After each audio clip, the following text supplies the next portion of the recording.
a simple explanation on how I use my GoPro. Chest strap, I don't use any other straps. Chest strap is good enough. You can go 60, and that'll allow you to do slow-mo, but I don't really need it, so I'll keep it at 30. If I'm filming a selfie, there's no real tricks to it. When I hook up, normally what happens is, if you don't have the hindsight on, you're only filming as soon as you hit the button.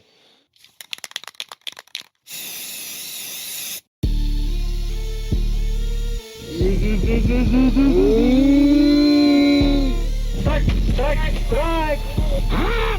𝓵𝓲𝓀𝓚 back again, this time from sunny Queensland, but it's not that sunny today, unfortunately. I'm here with my family at Mackay.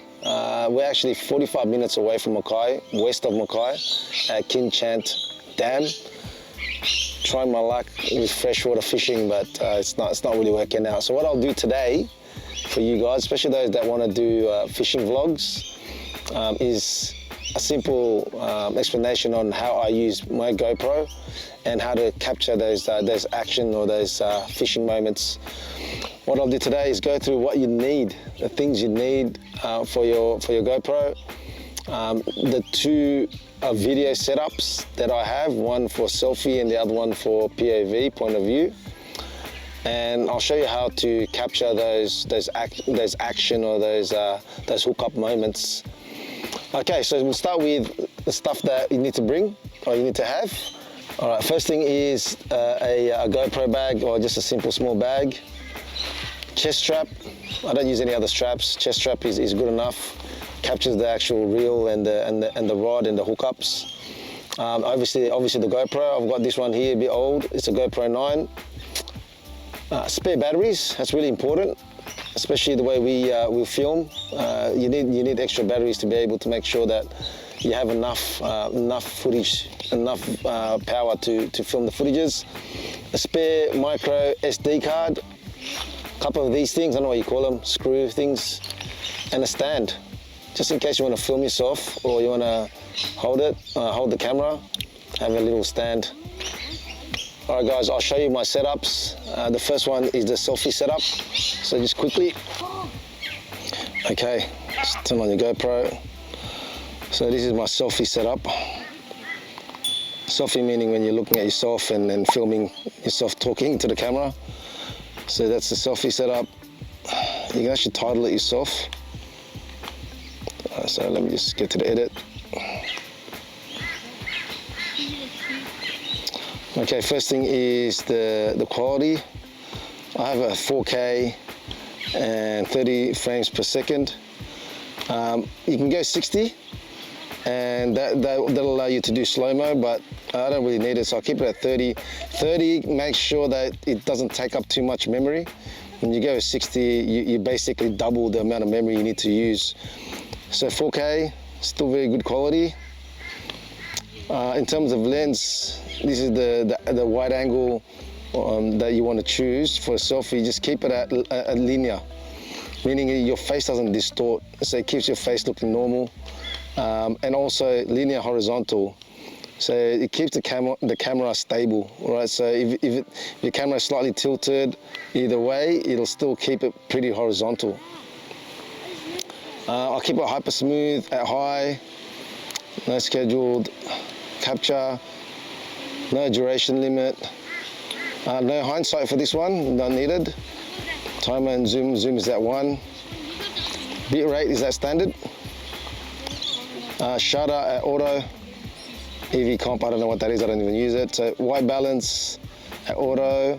ISO minimum at 100, ISO maximum at 1600. And what else? The sharpness high. Color I keep flat. You can choose two, right? You can choose GoPro or flat. I find the GoPro color is too cartoonish. So I don't know, it's a bit weird, the color. Like it's okay if you don't edit, but I mainly edit my videos and make it more depth and more color. So I keep it as flat.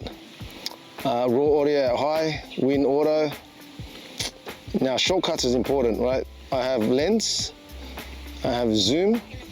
These two I don't use too much, but I have lens just in case I need to widen the angle. hindsight is important to have it there, so you can actually potentially catch with hindsight if you need it, and then hyper smooth, it's not really that important. So that's it with the selfie setup.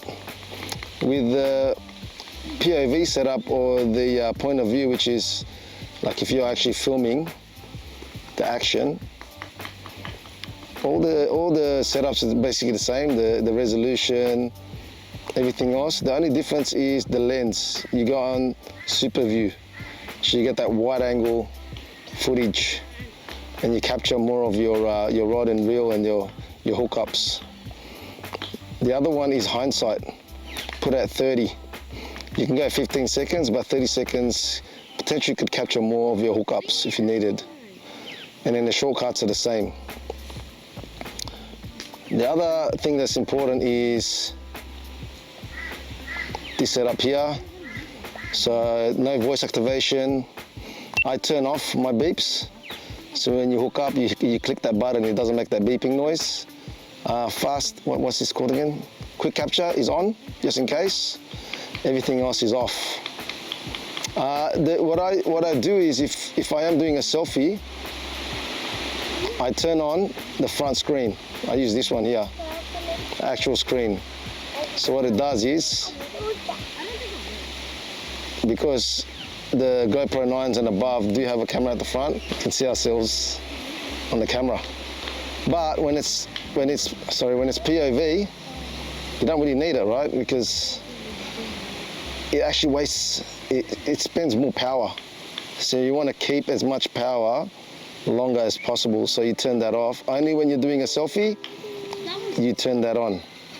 Okay, if I'm filming a selfie, there's no real tricks to it.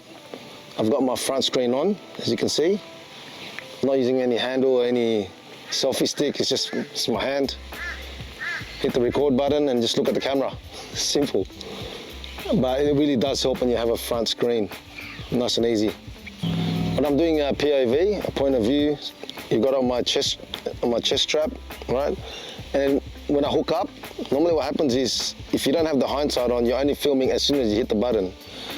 This time you want to keep your camera on, you keep your GoPro on, so that, I don't know if you can see this, but there's a timer there that counts down 30 seconds.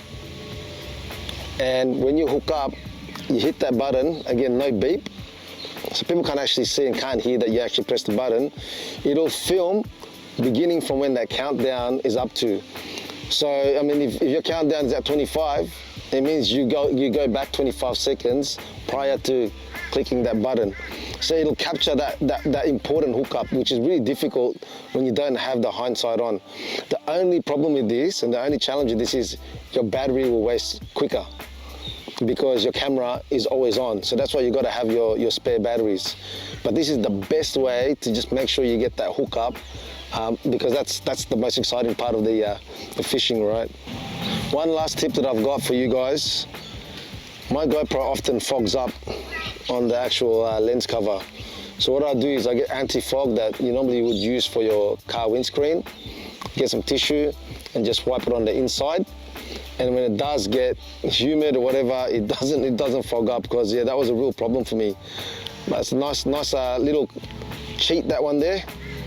But it'll make sure that your quality stays really good and you don't get that fog on your footages. So that's it from me. Hopefully that helps you with your own vlogging, your own filming of your fishing adventures. Really just small little tips that I've learned over the years. I wish I knew them earlier. Maybe I could have found out on YouTube. I did learn some of it from YouTube, but some of those other things I learned about myself. But hopefully that helps you guys out, and you guys can start your own vlogging or your YouTube channel.